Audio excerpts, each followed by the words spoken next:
Jornada de puertas abiertas de hoy. Contamos ahora en esta segunda parte con Enric Berenguer. Enric Berenguer es docente de la sección clínica de Barcelona. Es también miembro de la Escuela Lacaniana de Psicoanálisis y por tanto de la Asociación Mundial de Psicoanálisis, la MP.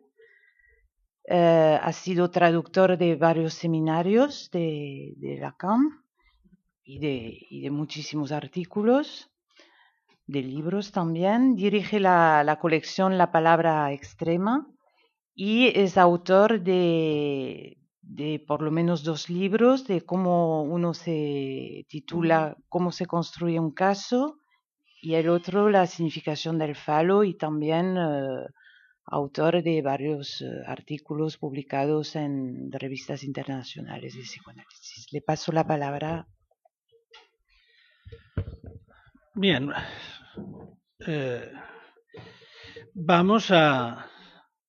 tengo que dar cuenta de un título que me salió, digamos, espontáneamente cuando Ana Rumi me invitó amablemente a dar una conferencia en el marco de estas jornadas. Y bastante rápidamente, en un intercambio de mails, surgió para mi sorpresa el título La invención del deseo. Y ahora, bueno, debo tratar de dar cuenta ante ustedes de esta invención de mi título. La idea que había surgido en este diálogo con Ana era de tratar de vincular el tema de esta conferencia de alguna forma con el seminario de Lacan, que va a ser el objeto de trabajo en el seminario del campo freudiano, este próximo curso, ¿verdad? Y de alguna forma también para que este trabajo sirviera a modo de incitación y una pequeña introducción a lo que está en juego en ese seminario, tratando además, y esto es algo en lo que quiero insistir, de mostrar su actualidad. Siempre que estamos trabajando sobre los conceptos, no debemos tomarlos como algo histórico, sino que siempre la pregunta es, bueno, ¿eso qué es lo que nos dice hoy día? ¿En qué nos concierne? ¿En qué nos cuestiona? La invención del deseo es un título que tiene, digamos, como dos vías, hay dos partes o dos aspectos, mejor, en esta idea de la invención del deseo. En primer lugar, llamar invención al deseo parte de una cierta reflexión sobre el estatuto de los conceptos en psicoanálisis. Quizá sea, digamos, un poco provocativo decir que en psicoanálisis los conceptos son invenciones, pero voy a tratar de demostrar por qué lo digo. Y hay otro aspecto de la cuestión, y es que, de alguna manera, lo que también quiero sostener aquí es que el deseo es fundamentalmente una invención del sujeto.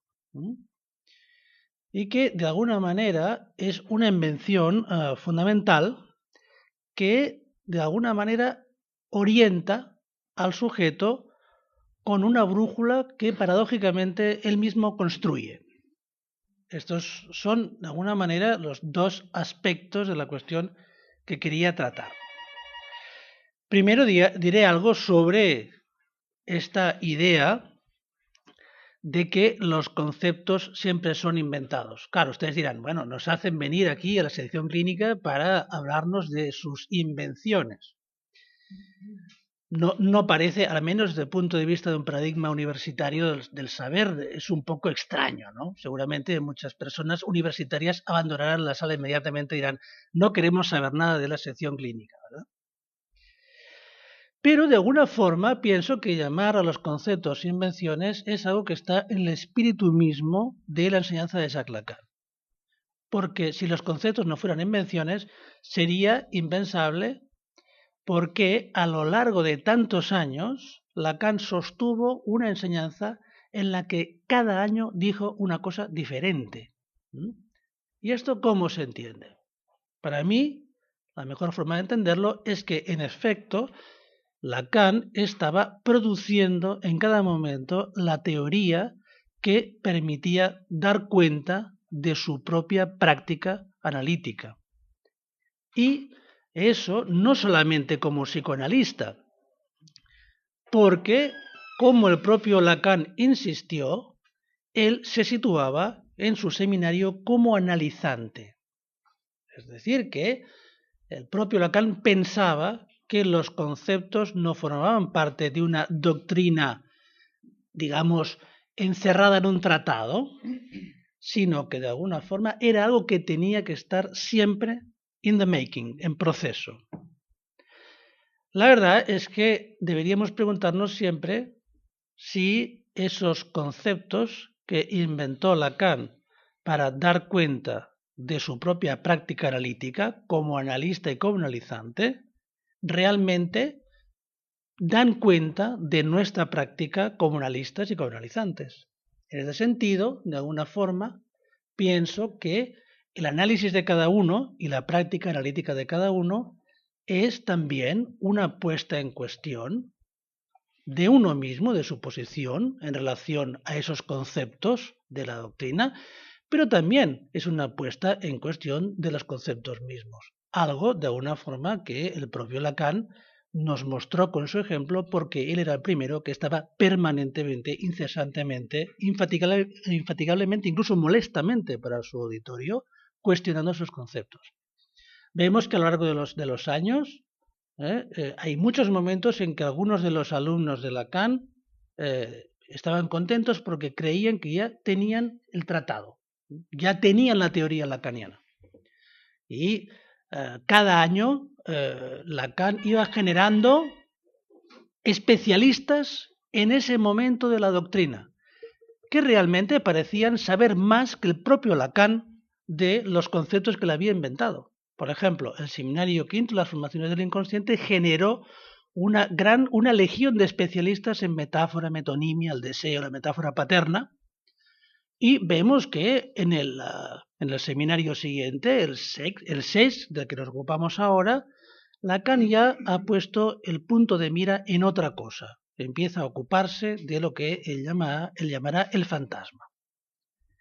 Y vemos que eso es constante. Por ejemplo, cuando Lacan en el seminario 17, ¿no?, produce ese nuevo paradigma que es el de los 4 discursos, vemos que inmediatamente surgieron una legión de especialistas en 4 discursos que realmente le sacaban a los 4 discursos más jugo que el propio Lacan. Y yo creo que todavía hay gente, ¿no?, que sigue, digamos, como siendo un especialista en ese paradigma, que de alguna forma Lacan, como ha hecho siempre, de alguna forma situó como un momento de su elaboración. Ahora bien, ¿los conceptos son solamente una invención en psicoanálisis? No. Los conceptos siempre son invenciones. Ahora bien, una invención no es una bagatela. La rueda es una invención, pero es una invención que ha cambiado el mundo. Entonces resulta que una invención cambia el mundo. Y resulta que el concepto de deseo es un concepto que incide en el mundo. Una vez el concepto de deseo está en el mundo, forma parte de una nueva praxis y también tiene consecuencias políticas, como trataremos de mostrar. Esta invención del deseo no es una invención espontánea de Lacan, tiene un antecedente, por supuesto, en Freud.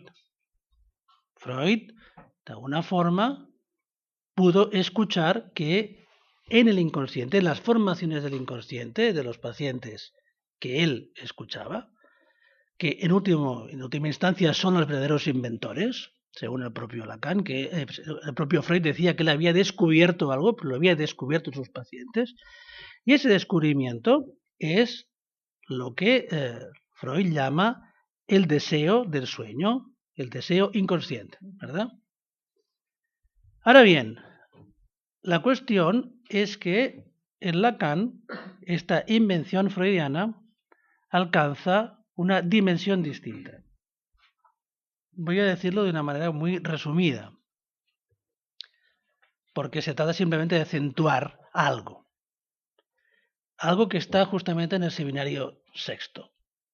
Y es que en este seminario, como destacó Jacques Miller en una presentación que hizo el año pasado, no, este año, en Burdeos, del seminario 6, el deseo de su interpretación, de alguna manera introduce algo nuevo, porque ya no se trata solamente del deseo inconsciente como algo que produce el inconsciente, sino que, sorprendentemente, Lacan va a encontrar algo de otro orden y es la presencia del fantasma en el inconsciente mismo y su interpretación.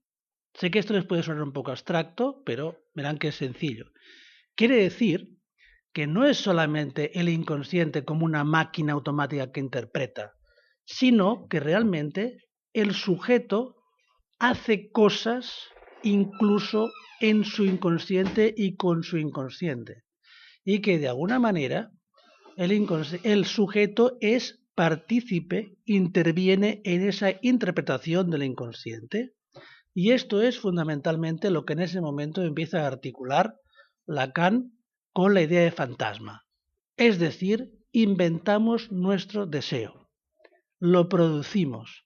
No lo hace el inconsciente solo, sino que hay una tarea del sujeto. Y esto es lo que empieza a destacar de una forma muy fina Lacan en este seminario, mostrando la diversidad de recursos que va a usar el sujeto para construir esta extraña brújula.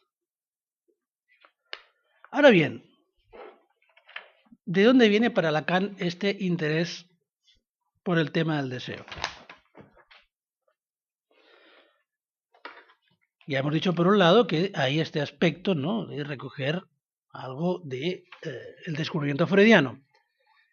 Pero se ve rápidamente que la lectura que va a hacer Lacan de este concepto se inscribe en una reflexión que es realmente profunda y que entronca con toda una serie de referencias que Lacan va a hacer, también el discurso filosófico. Es el Lacan hegeliano que se pregunta cómo el sujeto puede de alguna forma liberarse hasta cierto punto de lo que es el peso masivo alienante del otro sobre el sujeto. Es decir, en términos hegelianos, cómo el sujeto puede salir de la dialéctica del amo y el esclavo. Y se trata de eso. Lacan acentúa el deseo como una operación del sujeto mediante la cual se abre la posibilidad de trascender esta dimensión de alienación profunda. Y, en cierto modo, esta inspiración se mantiene, pero va cambiando, porque, como decíamos, a lo largo de los años, Lacan mismo va poniendo en cuestión sus propios marcos de referencia. Y hay un momento importante en este trabajo de Lacan que justamente podemos situar muy fácilmente a caballo entre el seminario quinto, las formaciones del inconsciente, y el seminario 6, el deseo y su interpretación. Y es algo que también puntuó de una forma muy precisa Jacques Miller en esta presentación que hizo y en algunos otros comentarios que ha hecho al respecto de este seminario. Y es que justamente a caballo de estos dos seminarios, que son consecutivos, hay algo en la naturaleza del otro que cambia. ¿De qué se trata? Se trata de pasar de un otro fundamentalmente del significante y de la demanda, que de entrada se sitúa, para forzar un poco, para dar colorido a las cosas, diré como el amo de la demanda, en última instancia, es el otro que tiene, el otro que tiene la respuesta, que puede rechazar incluso al sujeto, y que además tiene la clave de lo que sería la posibilidad para el sujeto de inscribirse de alguna forma en ese otro. Pero empieza a parecer una cosa divertida, y es que lo que va a valorar Lacan en este seminario quinto es que hay algo en el inconsciente que es una instancia chistosa. El inconsciente como chiste. Y lo que va a destacar Lacan ahí es la capacidad que tiene el sujeto para proponer al otro algún tipo de modificación de su programa. Es decir, el sujeto es capaz de introducir alguna deformación, puede hacer chistes con los significantes amo del otro. Eso ya es una forma de empezar a operar sobre el otro. Y es ahí donde Lacan empieza a introducir la idea de el objeto metonímico, que quiere decir que de alguna forma en esta relación con un otro sobre el cual el sujeto ya tiene algo que hacer, algo que operar, surge la función del deseo como una función de fuga, es decir, como una función rebelde a la dominación del otro de la demanda. Podríamos decir entonces que el deseo, tal como empieza a surgir en el seminario quinto, es una función irónica. Se puede uno reír del otro. El deseo tiene esta dimensión centrífuga que se escapa a los términos en los que de alguna forma se puede articular en los términos de los significantes que son del otro. Y de alguna forma, entonces, vemos que ahí ya empieza a situarse esta tensión, ¿no?, entre las metáforas que el sujeto puede construir usando los significantes del otro y esta dimensión centrífuga, irónica, que en cierto modo ya empieza a presentar Lacan como una degradación del otro. El otro se puede degradar, se puede descomponer. ¿Pero qué es lo que ocurre entonces? ¿Qué es lo que va a orientar esta metonimia? Esta función, de alguna manera, destructiva del otro, esta descomposición del otro, que tiene también una connotación de orden de la degradación, ¿no?, de la vida erótica, porque aparece, ¿no?, toda esta dimensión sexual, ¿tiene algún tipo de orientación luego o no? Es decir, ¿es una pura metonimia sin orientación? De lo que se va a ocupar Lacan en el seminario siguiente, el año siguiente, es demostrar que, a pesar de todo, hay una orientación de esta función metonímica del deseo. No es una fuga hasta el infinito, sino que una vez, de alguna forma, el sujeto va más allá de la orientación que le dan los significantes de la autodemanda, se construye una cierta orientación. Y esto es lo que Lacan llamará el fantasma. Es decir, la invención del sujeto para orientar la metonimia mediante la cual sale de lo que serían los límites, el marco preciso en el que el otro, de alguna manera, había enmarcado la pregunta por su ser y por su deseo. Entonces, el deseo, en efecto, necesita una brújula. Y esa brújula, de alguna forma, es un proceso de construcción en la que el sujeto, en efecto, toma elementos del otro, pero hace un uso de ellos. Y se trata, justamente en el seminario sexto, de ver cómo se va construyendo este dispositivo.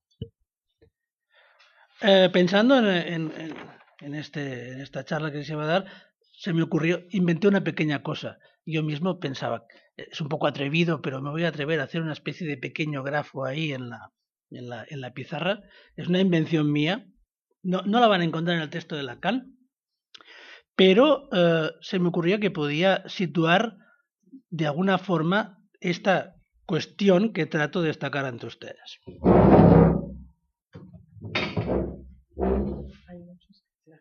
Bueno, el sujeto, que no sé, bueno, ¿me van a oír? Tiene un doble problema.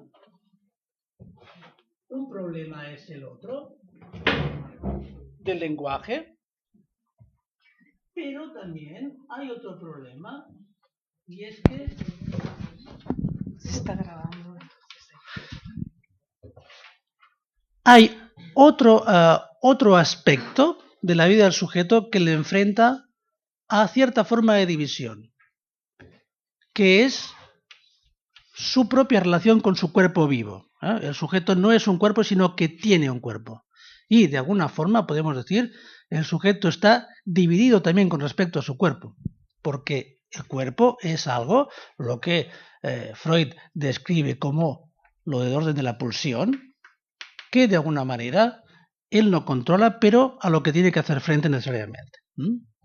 Por otra parte, está el otro del lenguaje, de la demanda, y podemos decir que aquí la división del sujeto se podría expresar justamente como la dificultad que encuentra el sujeto para que algo de su propio ser encuentre su verdadero nombre en el otro, que como tal es imposible de encontrar. Y la solución del fantasma va a pasar por encontrar el punto de inconsistencia y incompletud del otro y colocar en su lugar algo de otro orden, una cierta reducción del otro, tomando de ese otro cierto objeto. Y esto es una operación que podemos entender como una interpretación del deseo del otro. Pero también esta operación se produce en relación con el cuerpo, que podríamos decir que es primero objeto de una construcción de orden imaginario, para que de alguna forma se constituya como totalidad, pero luego es a partir de la introducción de las pulsiones parciales que de alguna forma permite al sujeto cierto descompletamiento de ese otro. Es decir, la producción del fantasma tiene dos aspectos. Uno es una operación sobre el otro del lenguaje de la demanda, que pasa por una división de este otro, pero también hay un aspecto que tiene que ver con la relación del sujeto con su propio cuerpo, que va a empezar a operar a partir de lo que sería lo que Freud llamó las pulsiones parciales, y de alguna forma es en la síntesis entre esta operación sobre el otro y esta operación sobre el cuerpo que se produce este dispositivo. Un dispositivo que de alguna forma introduce un aspecto de separación. El sujeto con el fantasma va más allá del otro y, en cierto modo, produce un dispositivo de interpretación del otro. A partir de este momento, el sujeto se orienta en la realidad.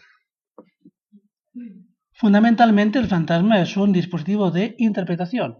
El sujeto es muy inventivo, de alguna forma. La pregunta es si verdaderamente podemos tener una relación con el otro que no sea mediada por la interpretación del fantasma. Es muy difícil. Hay pocos momentos en la vida que realmente se acceda al otro como tal, porque verdaderamente somos unos grandes inventores. Lo que se demuestra es que realmente nos inventamos a nuestro otro. Es verdad que esa invención tiene ciertos resquicios, por suerte tiene ciertos agujeros, ¿no? Por ejemplo, ahora se habla mucho de autismo, ¿no? También en la sección clínica y un grupo de investigación donde, por ejemplo, se muestra los inventos del autista, ¿no? Y se ve claramente cómo el autista es alguien que inventa desde cero tomando muy pocos elementos del otro. A pesar de que siempre toma alguno. Por ejemplo, cuando un autista se inventa un dispositivo con una lavadora, no deja de ser un objeto tomado del otro. Pero en el caso neurótico, esa invención es quizá menos visible. ¿Por qué? Porque de alguna forma los elementos que toma el neurótico para su invención fantasmática son elementos que de alguna forma están compartidos en lo social, están más estandarizados.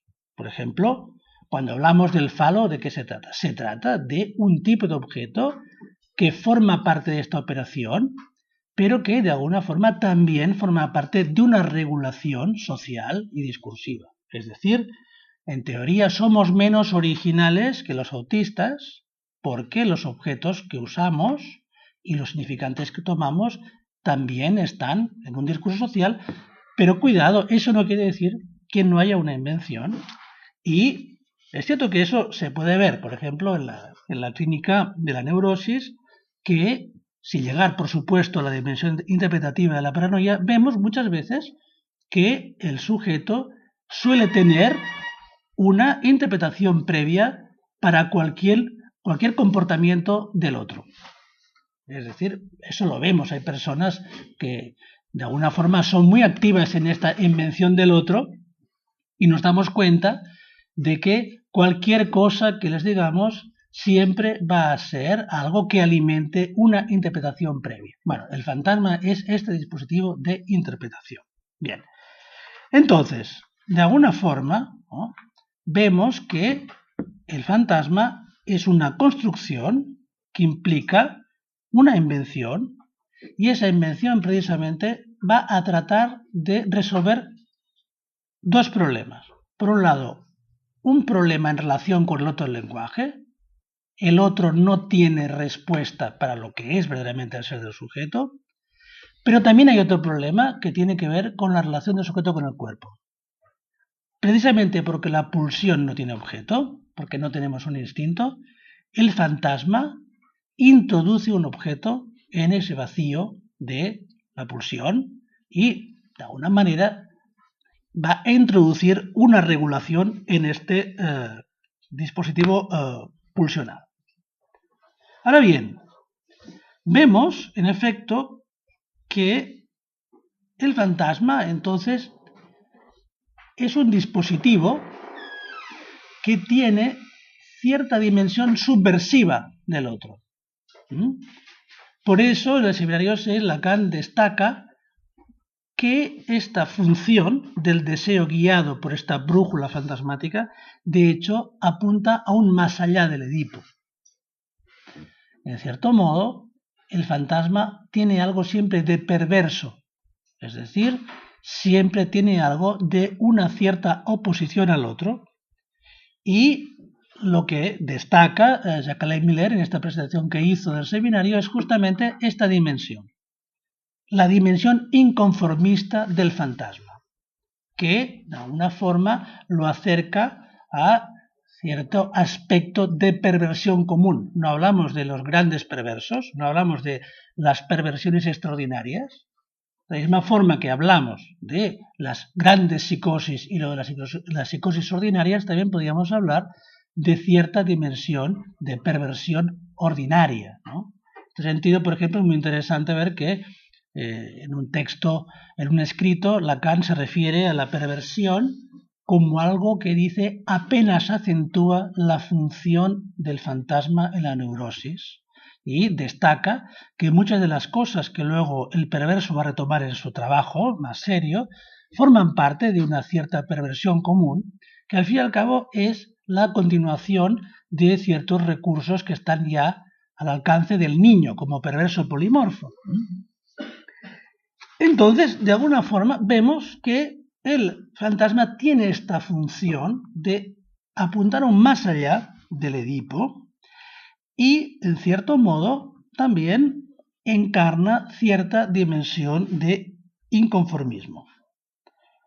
En este sentido, en la página 569 del seminario hay un pasaje muy importante que me parece que hay que destacar, y es cuando Lacan habla de la relación que se produce entre lo que serían las producciones discursivas reguladoras del deseo y luego cierto trabajo de, él dice, de entropía que hace que lo social se va apoderando de esas producciones y introduce una dimensión de desagregación. Es decir, esta tensión entre las grandes producciones discursivas y su desmontaje en lo social es algo que Lacan destacaba ya en esta época. Y nos lleva a la pregunta con la que yo quiero actualizar nuestra reflexión de hoy. Es, ¿se puede desear hoy? ¿Por qué? ¿Por qué lo pregunto? Porque me parece que justamente en el momento actual asistimos a algo diferente en el sentido de que el discurso capitalista ha dado un giro y, de alguna manera, introduce una operación distinta que ya no se limita solamente a lo que Lacan describió muy bien hace años, en el 69, en el seminario 17, diciendo que el capitalismo interfería en los objetos del deseo produciendo objetos artificiales, ¿no? Y, de alguna forma, haciendo que la brújula fantasmática de cada cual estuviera interferida por la producción de objetos estándar del deseo, ¿no? Los gadgets, ¿no? Pero pienso que en los últimos años se ha producido otra cosa que me parece que es, podríamos llamarlo, otro cuarto de otra vuelta de tuerca. ¿Y cuál es? Me parece que se podría describir como cierto uso cada vez más sistemático de lo que sería el fondo común de la perversión ordinaria de cada cual. Porque lo que vemos como un síntoma muy actual es como toda una serie de elementos que antes estaban integrados solamente en la producción de fantasmas particulares y que tenían esta dimensión de transgresión, de inconformismo, como plantea Lacan, en realidad hoy día están siendo reciclados, incluidos en un discurso capitalista realmente muy poderoso. Por ejemplo, ¿no? En la actualidad vemos que hay toda una serie de páginas web que son realmente, que tienen mucho éxito. Hay una que yo estoy estudiando con otros colegas para las jornadas de la LP, ¿no? Que van a tratar sobre la cuestión, ¿no? De las elecciones contemporáneas de sexo. Y justamente lo que veíamos es que hay un uso de ciertos fantasmas que son explotados selectivamente por cada una de estas páginas web. Por ejemplo, hay una página muy interesante que se llama Seeking Arrangement, o sea, buscando un arreglo. Y es muy interesante porque lo que plantea esta página es que puede haber relaciones de interés mutuo entre hombres maduros y ricos y mujeres jóvenes y ambiciosas, ¿no? Dice también que tienen que ser guapas. Esto también está. Dice, eres joven, eres guapa, gracias, ¿no? Todo el mundo se pone contento. Y eres ambiciosa y entonces puedes llegar a un acuerdo, un arrangement con un señor mayor que es generoso, por supuesto, y es poderoso, etcétera, etcétera.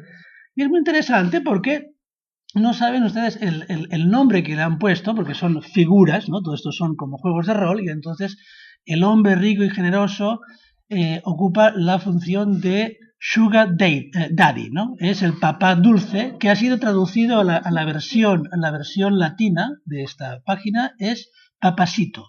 Supongo que hay gente que aquí le sonará bastante, ¿no? Y en cuanto a la Lolita reciclada moderna, ambiciosa, capitalista, me parece que realmente la Lolita original no tenía estos intereses tan pecuniarios, me parece que eran más puras sus intenciones o su deseo.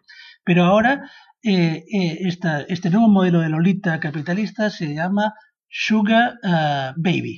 Entonces, es formidable porque vemos que algo que, por supuesto, forma parte del acervo de fantasmagorías, ¿no? de los más inconfesables de los neuróticos, en este caso de las neuróticas por un lado y los neuróticos por otro, porque hay que distinguir las posiciones, se ha convertido en un dispositivo que realmente es en Estados Unidos un fenómeno social realmente muy importante. Ha salido una serie de artículos en New York Times y también en Huffington Post que dicen que hay estadísticas del número de universitarias que en este momento están usando esto para poder cursar estudios en las universidades caras. Por ejemplo, en la Universidad de Southern California hay 400 chicas registradas en esa página. No se conoce su identidad, pero sí las estadísticas lo dicen. Hay realmente en este momento... ¿Sobre cuántas? 400, sí, sobre 400 es mucho, pero es... Bueno, yo bueno, en fin, es un número considerable como para merecer un artículo del New York Times, o sea, no es un tema de lo que nos preocupa para nosotros, ¿no? O sea, que realmente en este momento hay ya toda una serie de reflexiones en Estados Unidos sobre este asunto, ¿no? Esto por un lado. Luego, hemos hablado aquí de lo que sería este fantasma de el papá rico, ¿no? Y la Lolita, digamos, joven y ambiciosa. Este es un fantasma, ¿no? Pero luego vemos que hay otros, también una serie de páginas que explotan toda una erótica sadomaso light, ¿no? Que en cierto modo, pues obviamente también explotan el acervo sádico y masoquista del fantasma neurótico y lo convierten también en una, digamos, en un tipo de actividad que socialmente está bastante bien acogida. Por otra parte, vemos también que hay las páginas de swingers que al fin y al cabo podemos entender como un uso desde un dispositivo capitalista del fantasma del tercero perjudicado, el perjuicio al tercero, es decir, la inclusión del tercero en el fantasma sexual. Es decir, que vemos que cada una de estas páginas se especializa en el uso dentro de un discurso que es de corte claramente neoliberal de uno de los aspectos de la perversión común ordinaria, ¿no? Y, de cierto modo, bueno, está generando toda una serie de cuestiones de una clínica nueva. Por ejemplo, hace poco yo tuve contacto con el caso de una muchacha de 15 años cuya madre después se fue de vacaciones y cuando volvió se encontró que su ordenador estaba lleno de películas porno sado donde la chica hacía toda una serie de cosas para unos digamos, señores, no sé si eran sugar daddy o no, pero eran señores que, bueno, estaban muy interesados por esas producciones audiovisuales. Y la cuestión es que, bueno, eso genera una pregunta, ¿no? La pregunta es, bueno, ¿cómo se puede desear con esto? Porque de alguna manera, si eso que en su día fue un dispositivo de inconformidad, como plantea Lacan en la página 569 del seminario, es reciclado por el sistema, de alguna forma vemos que a un nivel muy profundo hay una reorganización de los conformismos. Es decir, hay algo que es una máquina que va atrapando todo aquello que en otro momento más bien formaba parte de la dimensión excéntrica y, en cierto modo, esta dimensión que dice Lacan, inconformista del deseo, y eso es totalmente reciclable porque lo que vemos es que, en efecto, el discurso capitalista tiene una gran capacidad de reciclaje, ¿no? Hay que decir que en el mismo momento, ¿no?, que Lacan situaba, ¿no?, la importancia de la obra de Kant y la obra de Sade como indicadores de lo que él llamaba una mutación ética que caminaba por las profundidades del gusto, hay que decir que también Lacan va a señalar luego que Bentham es otro de los exponentes de ese cambio que introduce algo que es el dispositivo, que de alguna manera en estos momentos está alcanzando mayor desarrollo. La idea de que, en efecto, hay una medida del deseo. El deseo se puede medir, el goce se puede medir, y es a partir de esta idea que se introduce la posibilidad de una estandarización de las construcciones que de alguna forma regulan el deseo. Por eso quería plantear hoy esta pregunta, es decir, ¿se puede desear hoy? ¿Cómo se puede desear hoy? Es cierto que, de cierto modo, hay una dimensión del fantasma que es una producción individual, pero también hay que decir que hay también una dimensión en el fantasma que es completamente reciclable y que se ha demostrado que puede entrar también en un discurso que ya no es el discurso del amo, sino que es un discurso que precisamente basa su eficacia en evitar esa estructura del discurso del amo en la medida que era una estructura vulnerable. El discurso del amo era vulnerable precisamente en la medida en que la dimensión irónica del fantasma, del sujeto, era muy eficaz para atacarlo. Pero en este momento, cuando se trata del plus de goce en lugar de mando, entonces ya la eficacia del fantasma individual, bueno, hay que ponerlo a prueba. No se trata ni mucho menos de plantear esto como ningún cataclismo. Obviamente, como antes comentaba Rosa Calvet, vemos que finalmente ante cualquier dispositivo de regulación y dominación, finalmente el sujeto siempre acaba apostando por otra cosa. Eso es cierto, ¿no? Y, por ejemplo, no estoy diciendo en absoluto que esta muchacha de 15 años haya caído definitivamente. No, no se trata de eso. Al contrario, el psicoanalista lo que debe poder realmente recoger ahí es algo que introduzca el deseo en otro registro. Es decir, producir una interpretación en la que el deseo del sujeto vaya más allá de esas formas estandarizadas que en este momento son de curso social. Es decir, que la pregunta por el deseo es sumamente actual y, en cierto modo, como también planteaba en esta introducción Jacqueline Miller, estamos muy acostumbrados a hablar de la última etapa de la enseñanza de Lacan últimamente, pero era importante volver a este nudo porque en esta época, de alguna manera, se produjo una discusión que vuelve a estar realmente de actualidad. De alguna forma pienso que no tenemos que caer en la idea de que tratándose de una etapa anterior de la enseñanza de Lacan nos concierne menos, porque de alguna forma muchas de las cosas que estamos diciendo actualmente, por ejemplo, refiriéndose a la última enseñanza de Lacan con la cuestión del sentón, en realidad tienen su origen en lo que sería justamente eso, poder situar la articulación profunda entre el fantasma y el síntoma, porque de alguna forma eso parte de este descubrimiento lacaniano de que la interpretación fantasmática está presente en las formaciones del inconsciente. Es decir, somos mucho más responsables de lo que nuestro inconsciente interpreta porque estamos presentes en esta interpretación. Y de alguna manera pienso que eso es algo que constituye nuestra orientación. Es decir, cuando alguien viene a un análisis, justamente de lo que tratamos de introducir es la dimensión de que, como antes comentaba Vicente Palomera, no hay un destino. Es el sujeto el que ha producido ese destino. Hay un, por así decir, fantasma de destino y finalmente un fantasma que se puede convertir en un destino.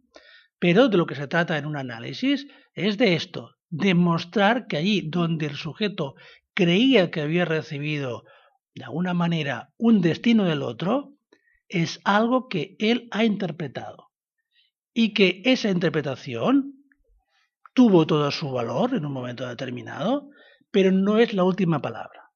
Queda todo un trabajo a hacer con el síntoma porque el fantasma no es una respuesta que cubra todo y justamente lo más importante en la vida del sujeto acabamos viendo que es justamente eso, lo que no acabó tapado, enmarcado por el marco del fantasma. Esto es el sentido del análisis, es decir, poder ir más allá de eso y ver que justamente queda mucho por inventar.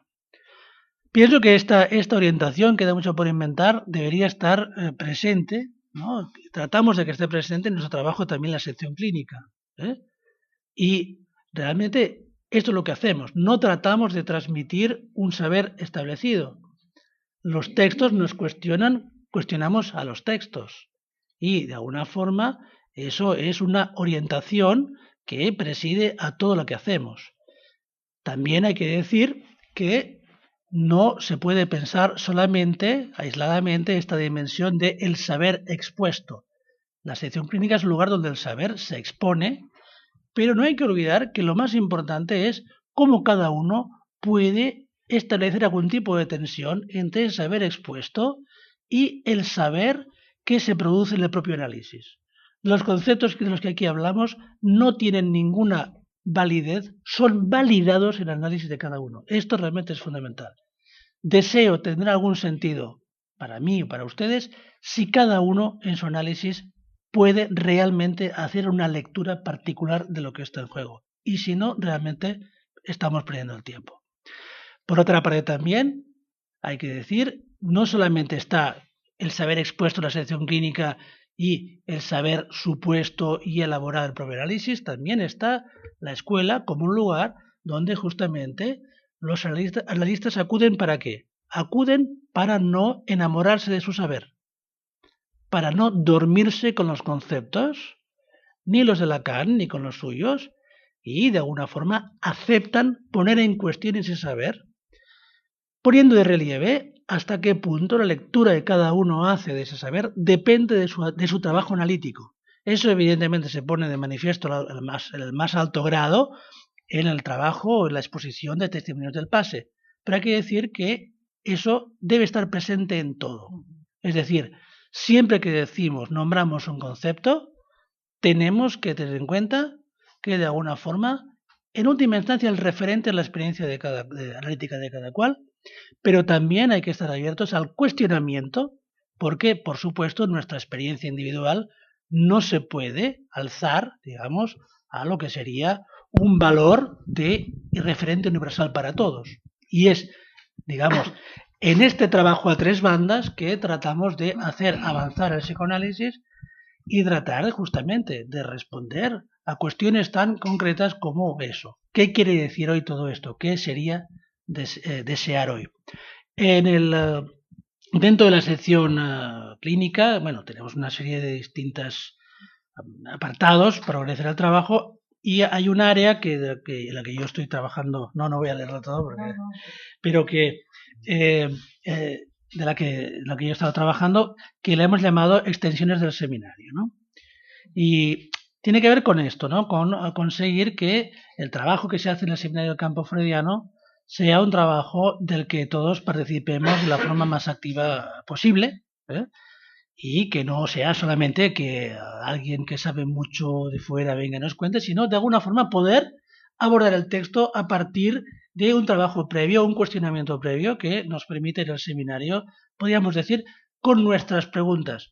No se acerquen a un texto de Lacan sin sus propias preguntas, porque realmente sin las propias preguntas no hay una puerta para entrar en ese texto. Bien, hasta aquí, gracias.